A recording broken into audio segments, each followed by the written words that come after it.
Hello friends, ഈ channel ആദ്യമായിട്ടാണ് കാണുന്നതെങ്കിൽ സബ്സ്ക്രൈബ് ചെയ്യാനും ലൈക്ക് ചെയ്യാനും ഷെയർ ചെയ്യാനും മറക്കല്ലേ. നമ്മുടെ വാഴത്തോട്ടമാണ്.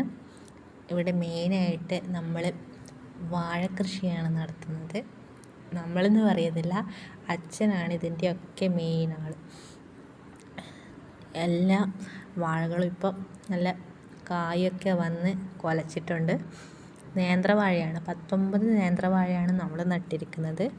അതിലിപ്പോൾ 5 എണ്ണം കുലച്ചു. അൻഷിൻ, കുട്ടീസ്, അമ്മ, അച്ഛൻ എല്ലാവരും ഉണ്ട്. അച്ഛൻ വാഴകൾക്കും പച്ചക്കറികൾക്കും ഒക്കെ വെള്ളം നനയ്ക്കുകയാണ്. എല്ലാ ദിവസവും വൈകുന്നേരം വന്ന് ഇങ്ങനെ വെള്ളം നനയ്ക്കാറുണ്ട്.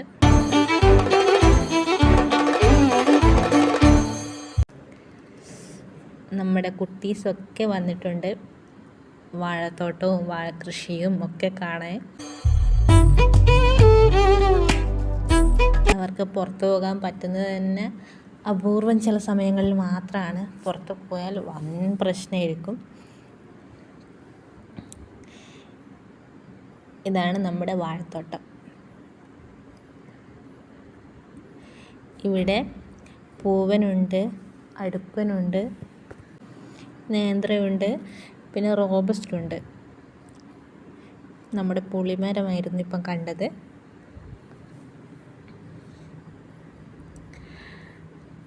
നമ്മുടെ ധ്രുവാച്ചി അച്ഛൻ്റെ മുകളിൽ കയറി ഇരുന്ന് കാഴ്ച കാണുകയാണ്.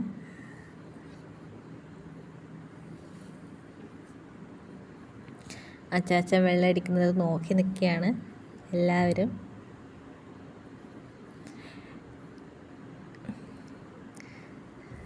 ദ്യുതിമോള് പുറത്ത് ചെയ്യാൻ പറ്റിയതിൻ്റെ സന്തോഷത്തിൽ എന്താ ചെയ്യേണ്ടതെന്ന് തിരിയുന്നില്ല. എല്ലാവരും ഉണ്ട്.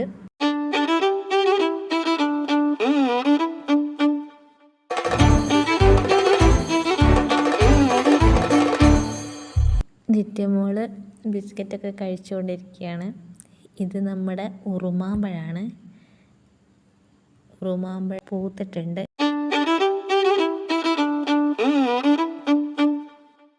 പിന്നെ നമ്മുടെ വെണ്ടക്ക നമ്മൾ നട്ട് നല്ല വെണ്ടക്കയുണ്ട്.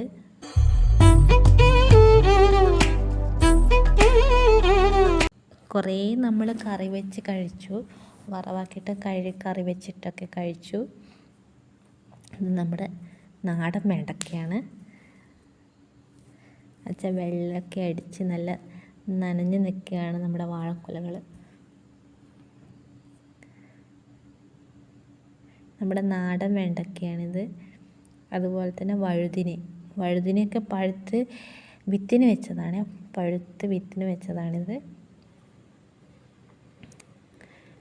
വെണ്ടക്ക ഒരുപാടുണ്ട്. ഇപ്പോൾ ഒക്കെ കൂട്ടി മടുത്തിട്ട് നമ്മളിപ്പോൾ എല്ലാം വിത്തിന് വെച്ചിട്ടാണുള്ളത്. നമ്മുടെ പുളിമരം, പുളിയൊന്നും പറിക്കാറില്ല. ഇതാണ് നമ്മുടെ കൊത്തിയ വാഴക്കുല. നല്ല അടിപൊളിയായിട്ടുണ്ട്. കാണുമ്പോൾ തന്നെ നിങ്ങൾക്ക് മനസ്സിലാകും.